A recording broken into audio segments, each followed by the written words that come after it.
for Easter, fiction set in biblical times from New York Times bestselling author Angela Hunt.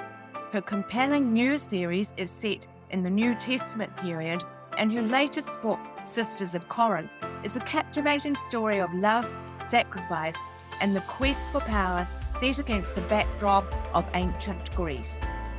Welcome to the Joys of Binge Reading, the show for anyone who ever got to the end of a great book and wanted to read the next installment. We interview successful series authors and recommend the best in mystery, suspense, historical, and romance series, so you'll never be without a book you can't put down. You'll find this episode's show notes, a free ebook, and lots more information at thejoysofbingereading.com. And now, here's our show. Hi there, I'm your host, Jenny Wheeler, and on Binge Reading today, we've got Angela's fresh take on the Easter story. Two sisters, daughters of a top-ranking Corinth magistrate, take up very different ambitions and life paths. In this episode of Binge Reading, she tells why readers can expect the unexpected in all of her books, and talks about her latest series featuring fledgling believers who came to faith through the teachings of the Apostle Paul. Our free books giveaway is Mad March Mysteries, and that includes cozies and thrillers, whatever level of mystery your taste might dictate. Details for where to download the books in the show notes for this episode on the website, thejoysofbingereading.com. The offer is for a limited time as always, so get in now. And just before we get to Angela, a blatant appeal for your help in defraying the costs of producing the show. Buy me a cup of coffee on buymeacoffee.com/Jeannie Wheel, little X like a cross, a kiss, and you'll just help me get through the day.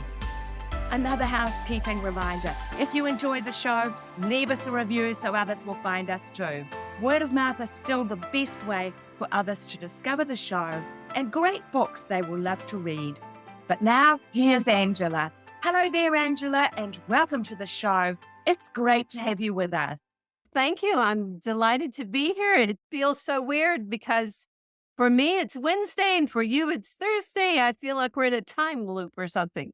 Yeah, that's right. Just one of those things when we're on different sides of the world. I'm in New Zealand and you're in Florida. That's right, isn't it? Yes, it is. Great. Look, now you've written 165 plus novels covering a wide range of historical periods, but mostly focused in biblical times. You've won many awards, including a Christie Award. And you say your books are for people who expect the unexpected. Now, I wonder what you mean by that motto, which is at the top of your website. What can people expect when you say expect the unexpected? One of my pet peeves when I read a novel is if I can figure out the end, especially when I'm still in the beginning. And I will often flip to the end to see if my instincts were right. And when they are, I just feel like, what's the point of reading this? And I remember once I was reading a murder mystery, and I don't even know if I think somebody had been murdered. And a handyman walks in, and the writer just happened to mention that he was left-handed. And I said, oh, he's the murderer then. And it's going to be proven eventually that only a left-handed person could have done it. And there was the clue right there. But it may as well have had like flashing lights around it. And I thought, okay, I'm not reading this one. I'm not even finishing this one. Yeah. It's funny because I have heard the criticism from people who aren't believers that what's the point? We all know how the story of Jesus ends. So what's the point of even investigating it? So how do you keep it interesting when we do know how the story ends? It's called biblical fiction, but I really even hate the term because if it's biblical, it should not be fictional. But anyway, I like to call it historical fiction set in biblical times, but that's rather a mouthful, isn't it? Anyway, my stories really aren't about Jesus per se. They are about people he met and what went on in their lives and how he influenced them and Some of them are fictional people, some of them are mentioned in the Bible, but only briefly. And so I love spinning their stories, and those, I hope, always have unexpected outcomes. Yes, it's interesting. I interviewed Tessa Anshaw before Christmas as one of our Christmas authors, and she made exactly the same distinction that she wanted her book to be set as fiction set in biblical times. So you're Right. on the same page there. I think it's also that sensitivity about not wanting to assume things about real biblical characters. We're going to talk a little bit later on when we get into this about the Apostle Paul's sister, because one of the books you published recently is The Apostle's Sister.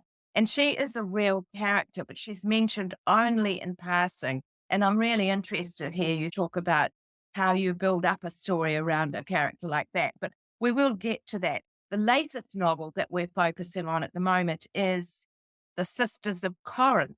And this is in a new series called the Emissaries. It's the second in that series. Tell us a bit about the Emissaries. I think you've said they are a series featuring fledgling believers who have come to faith through the teachings of the Apostle Paul. Tell us about the Emissaries. This is number 2. How many are you planning in this series for starters? There are only going to be 3 in the Emissary series. I found myself a few years back, I started writing a lot of Old Testament stories. And then I moved into the intertestamental period, that 400 years between the Old Testament and the New Testament, mainly because I knew very little about it.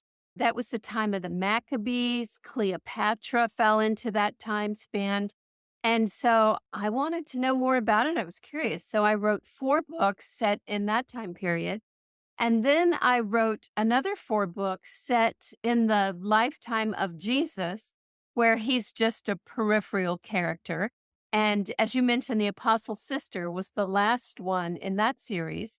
And then I thought, okay, if I'm doing this chronologically, the next thing would be the Gentiles, because Paul took the gospel to the Gentile cities.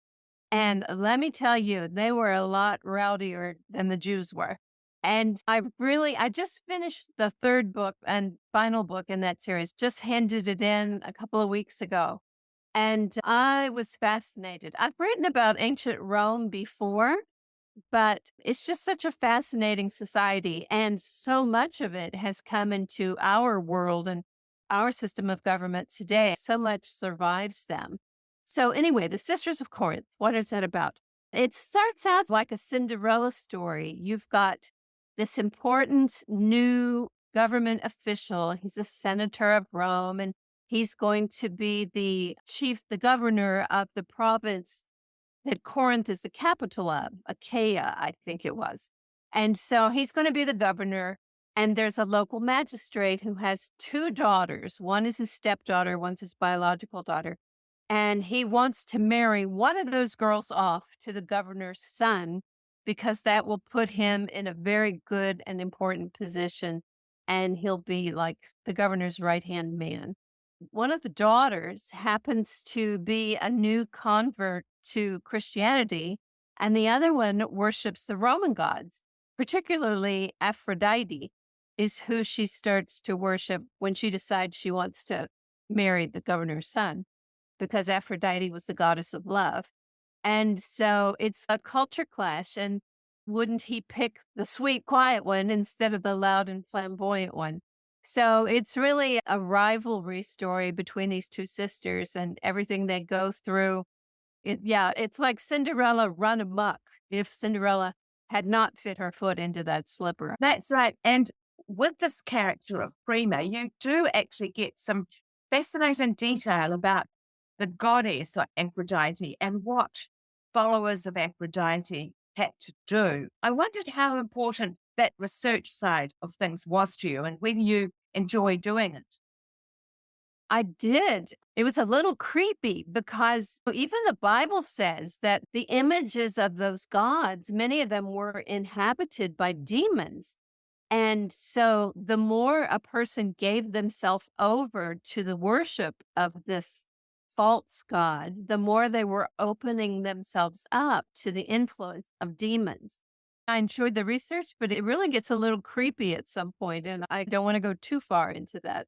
And what kind of documents are there these days that give you some of that inside knowledge about that kind of thing? They have found these curse tablets. You used to, in ancient Rome, you could go to a certain shop and buy a very thin piece of copper or bronze, and you could write out with a stylus by pressing into it curses upon your enemies. And then you offer a prayer to your chosen God, and then you wrap it up very tightly and put this curse tablet under your enemy's bed or bury it outside his house or something. And so, yeah, my bad girl does that and many other things in an effort to win the love of the guy she wants to marry. So she is a very bad girl. Yeah, look, you've done actually a tremendous amount of study, and I think you've got a doctorate, haven't you? So I should be calling you Dr. Hunt. Yes, I actually got two doctorates in one in biblical literature and one in theology. So I just love to study.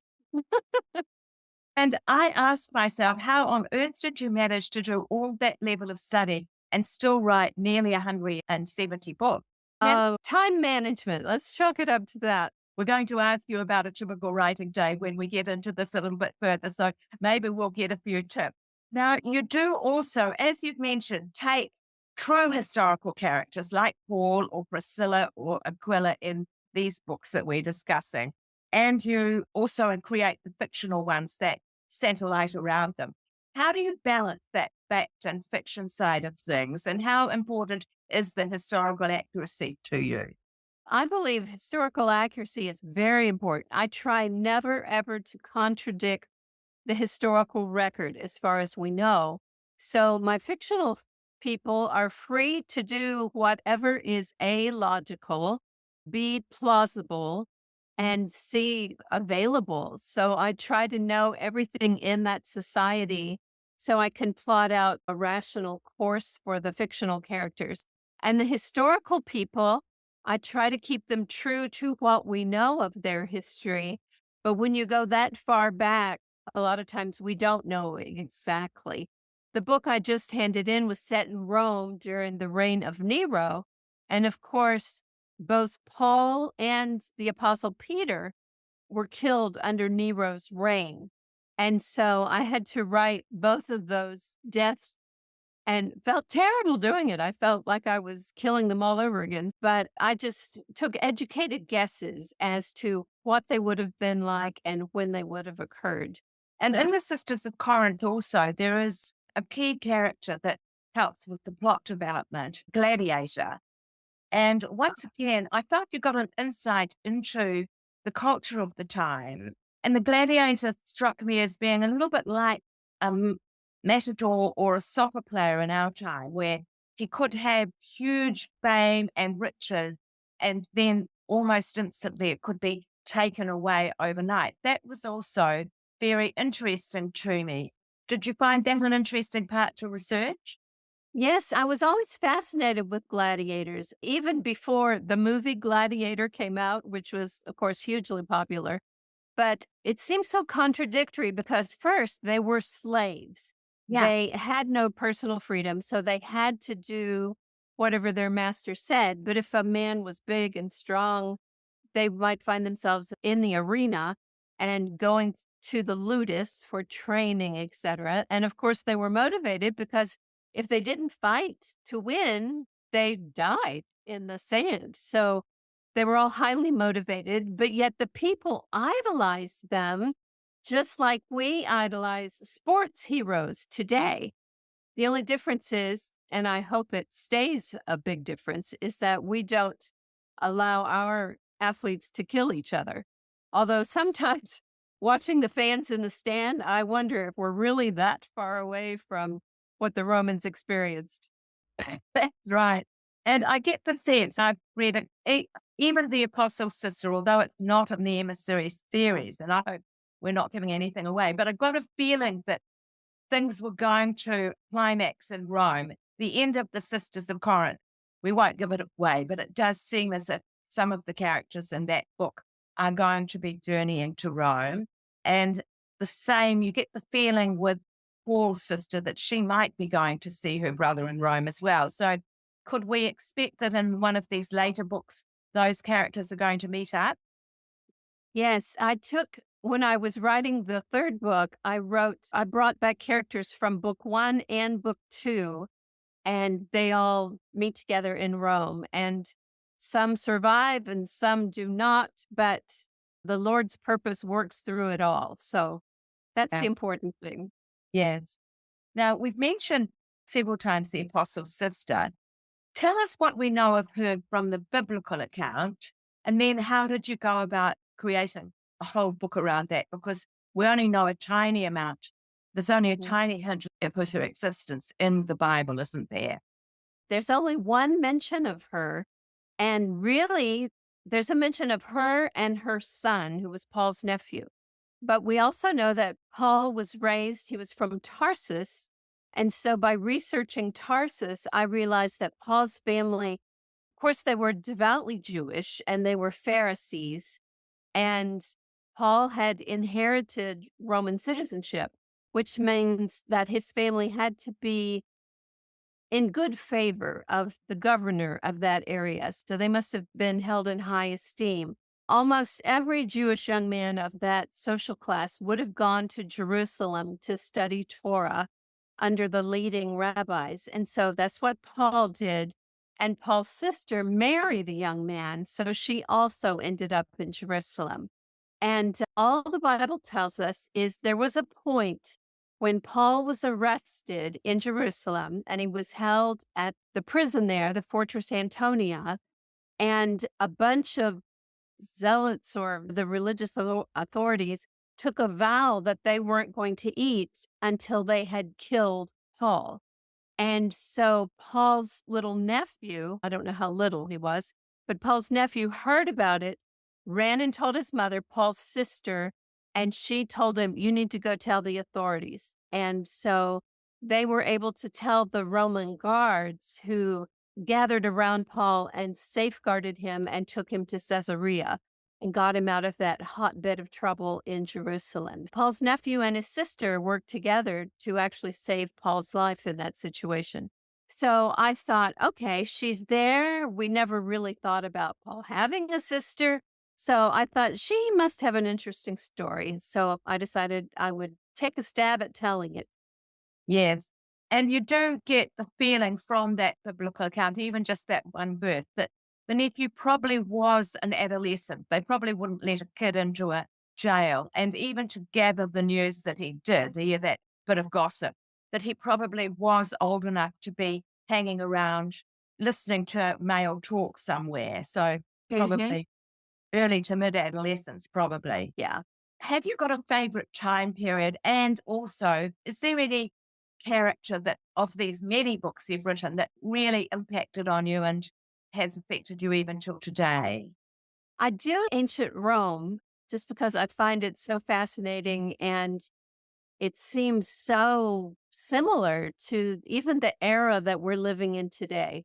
How people have pretty much put God aside and we're more interested in seeking pleasure and our ambition is running rampant. And we just seem like we have an awful lot in common with the Romans.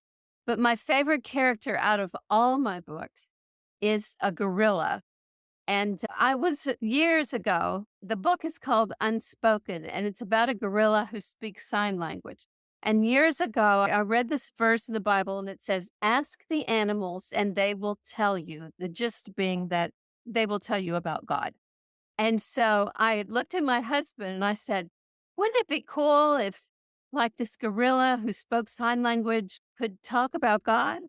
And he said, "That's the dumbest idea I've ever heard." And I said, "All right, that's it. I'm writing it." And so I did. And I love that book. I love that character. She was very sweet gorilla and she had a sense of humor. Of course, I based her on Coco, that real gorilla who Penny Patterson taught to speak sign language. I didn't let my gorilla do anything that Coco had not or could not really do. So she was pretty literally based, but she's my favorite character of all time. Well, that truly does fulfill the motto of expect the unexpected, doesn't it? When you first started writing, did you have any goal in mind and have you reached it yet? No, I became a writer after I got married just because my husband and I adopted our children and we worked so hard to get them that I knew I was going to have to work because my husband is a youth pastor and they traditionally don't make a lot of money. And I thought, okay, I'm going to have to help put food on the table. So I want a job and I'd like to have one where I can work at home and enjoy these babies that I work so hard to bring over.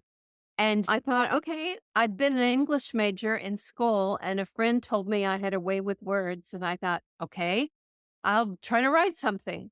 So for 5 years, while my kids were little, I was writing magazine articles and catalog copy and just little things I could write when the kids were sleeping in their naps.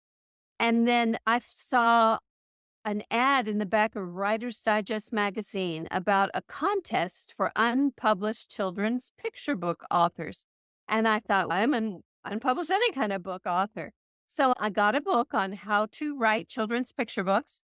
And I wrote up a script and sent it in, and it won the contest. So suddenly I was a children's picture book writer. Who knew? It just grew from there. I went from picture books to middle grade books for kids because my husband was a middle school youth pastor. And after writing 20 or 30 of those, my editor said, why don't you try adult novels? And I thought, okay, it's really been just a journey of walking through the doors that God opens. And I think being a writer is like being a builder. And if you know how to use the tools, write a good sentence, a good paragraph, put a story together, then you can write anything. It's just a matter of figuring out what you want to write. That's fantastic, Angela. Now, we mentioned time management, and just hearing you talk, I see that your whole life you probably had fantastic time management.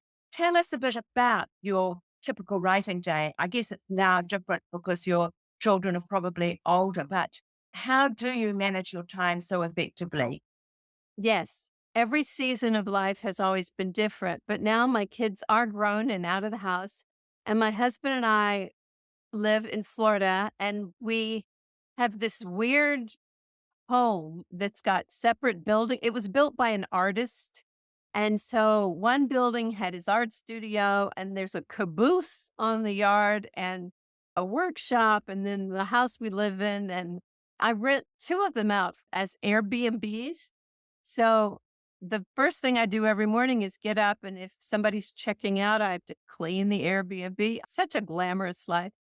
And I have chickens, so I have to go feed and water the chickens and collect the eggs. But I'm usually ready to sit down and write like after lunch. And then I focus on my writing and give myself a quota every day of either so many words to put into the computer or so many pages to edit. I'm very structured. So I do what I have to do per day. And then I say, okay, I'm it. Time to go play with the dogs or talk to my husband or play with the grandkids who live nearby too. So it's busy, but it's fun. You've mentioned the dogs, and you do have a famous dog, don't you? Tell us about the dog. Oh, yes. My husband and I love mastiffs, English mastiffs. And back in 2001, we had a boy named Justice who was 275 pounds. And one day I was watching Regis and Kelly, the TV show, and they mentioned it was going to be Dog Week and they were going to have Hercules visit on Friday. And he was the Guinness World Record dog. And so I thought it'd be fun to just send them a picture of my dog and maybe they'd hold it up in front of the camera and that would be thrilling. And so I did. I faxed it into their show. And the next afternoon, I got a call from the producer. And she said, we want to bring you and your dog to New York and let you be on the show. And I laughed and I said, my dog won't fit in one of those crates that the airport they have. I said, he wouldn't fit and I wouldn't put him underneath anyway. And she said, no, we'll buy him a ticket. He can ride with the people. And I said, really? Okay. So I was explaining this to my husband. And as it happened, I was going to be teaching writing the next day in New Jersey, which is just over the bridge from New York City. And I said, so we both have to go. And then after the show, I'll go to New Jersey and you can fly home with the dog. And he said, why do we want to do this? And I said, because it's a life experience. So we did. We went on the show. We took the dog. He wasn't the heaviest dog in the world, but he did beat Hercules, the world's record dog. But they brought in a ringer from Jersey who was over 300 pounds. He broke the scale at his vet's office. But anyway, it was great. It was fun. And just as our dog was a local celebrity for about a month afterwards, he was on TV shows and radio shows. And we took him to schools and the kids just loving him. He was just a big sweetheart. We've had 9 Mastiffs, but we only have them 2 at a time. That's all we can afford to feed. That's lovely. And I gather your husband would not be a youth pastor anymore. Oh, he is. He's probably the world's oldest youth pastor. But yes, he's retired. He doesn't work anymore, but he has an independent ministry. And so he goes to work every morning, thank goodness, or I'd never get anything done. And he still works with kids as a volunteer youth pastor. That's wonderful. Look, if there's one thing as the quote secret of your creative career, what would it be? For me, it's never been about like ambition or trying to write the great American novel or anything. It's just been that as a Christian, I see open doors as things that God has provided. So when there's an open door, I tend to walk through it and figure that if God doesn't want me to do it, he'll close that door. So for me, it's just been a matter of walking through the doors that the Lord has opened for me. That's wonderful. We do like to ask our authors about their reading taste. So tell us what you like to read and if you've got anything you'd like to recommend to our listeners. Yes, I am a member of a book club, and I started one in my previous neighborhood because I've stayed so busy, I wasn't having time to read for pleasure. So I thought I'll start a book club. And that way I have to read a book every month because I'm the leader. I have to lead the discussion. Then we moved. And so I had to leave my book club behind. So I started another one. And we just finished. Wait a minute. What's the name of the book? I wish I still had it on my desk. Oh, People of the Book by Geraldine Page. Yes, an Australian author. Oh, that's right, because the main character was from Australia. That's right. Yes, I loves the book, and we had a great discussion about it. Tell our listeners, I had read that book actually. It is a great book, but tell our listeners just a little bit about the setup for that book. It's about a lady whose book restorer isn't quite right because she doesn't restore a book, but she takes very old books, antiquated books, and she goes through them and tries to preserve them as well as she can. And this particular book was a Haggadah, a Jewish story that's usually used at Passover, but it had illuminated art all around it, which is very unusual for a Jewish book as opposed to a Christian book. And so in between the stories of this contemporary woman, you see the book through history, talking about how it came to be and who did the pictures and the history of the book through all these tumultuous periods in history. So I love that. I thought it was fascinating. That's great. What's next for Angela as author? How many books do you actually aim to write in 1 year? And what have you got on your desk for the next 12 months? I'm putting together a proposal for a new series. It'll be again historical. And then my agent wants me to revisit a proposal that I have sitting in a drawer about a contemporary series. But right this very minute, I have just started a newsletter for writers. And the older I get, the more I want to help other writers get started and to understand the business of writing. I see lots of people writing on the internet and they're writing all over the place, but they seem to be a little aimless in what they want to do with it or understanding a lot of the basic principles. So if anybody wants to look at it, it's just Angela Hunt, one word, .substack.com. And there's a free version and a paid version. And I'm just trying to give little bite-sized bits of information about the business of writing to help. It's called Write Well. It's a class book, or do you do much marketing yourself? A little. I'm active on Facebook and a little bit on Instagram. And then I'm doing the Substack thing. But it's really the marketing part is almost just the necessary evil part because I'm really more focused on communicating. Yes, yeah. Look, that's great. Now, our final question always is, where can people see you find you online? So you've mentioned, but can you just give us those addresses? If they look up your name, will it automatically come up? Oh, sure. My website is angelahuntbooks.com. The Substack newsletter for writers is angelahunt.substack.com. And Facebook, just type the search box, just type Angela Hunt, novelist, because there's lots of Angela Hunts out there. That's fantastic. And do you have much feedback from your readers? Oh, yes. Probably have the most feedback on my Facebook page because I post about everything from cakes, baking. I love to bake. So every Friday I bake a cake and put it online. And so everybody is giving tips and suggestions and just a little bit of everything. I think I would be bored if I read a page where all the person did was talk about books. So it's just slice of life, fun stuff. And there's a very nice community of folks who stay in touch through that website, through Facebook. That's wonderful. Tell us just a little about that family. How many children did you have and where did you find them? Both of my kids are from South Korea.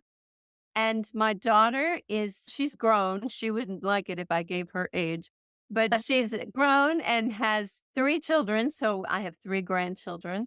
And then my son, he helps my husband in the youth ministry. So yeah, but they're both from South Korea and just great. We love them.